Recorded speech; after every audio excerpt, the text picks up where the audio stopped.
বৃষ্টিতে ভেসে যাওয়া প্রথম 2 ম্যাচের পর অবশেষে রবিবার মাঠে গড়ায় আয়ারল্যান্ড ও ওয়েস্ট ইন্ডিজের 3 ম্যাচের টি-20 সিরিজের শেষ ও নির্ধারণী ম্যাচ। আর সেই ম্যাচে রান বন্যার মধ্য দিয়ে 62 রানের বড় জয় তুলে নিয়ে সিরিজ নিজেদের করে নেয় ওয়েস্ট ইন্ডিজ।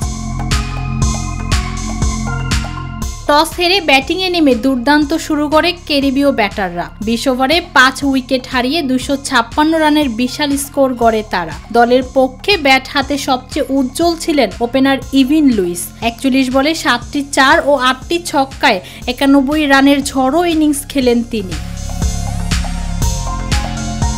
অধিনায়ক শাই হোপ 27 বলে করেন 51 রান। কেসি কার্টি খেলেন 22 বলে 49 রানের বিধ্বংসী ইনিংস। আর ইনিংসের শেষ দিকে 6 বলে 19 রান করে অপরাজিত থাকেন রোমারিও শেফার্ড। আইরিশ বোলারদের মধ্যে ম্যাথু হামফ্রেস একমাত্র উজ্জ্বল ছিলেন। 4 ওভারে মাত্র 16 রান দিয়ে নেন 2টি উইকেট।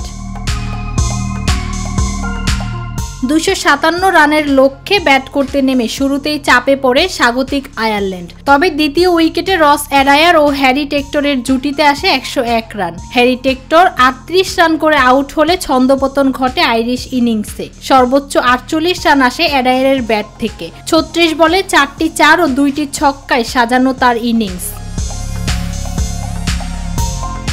শেষ দিকে মার্ক অ্যাডায়ার 14 বলে 31 রান করে হারের ব্যবধান কমানোর চেষ্টা করেন, কিন্তু তা যথেষ্ট হয়নি।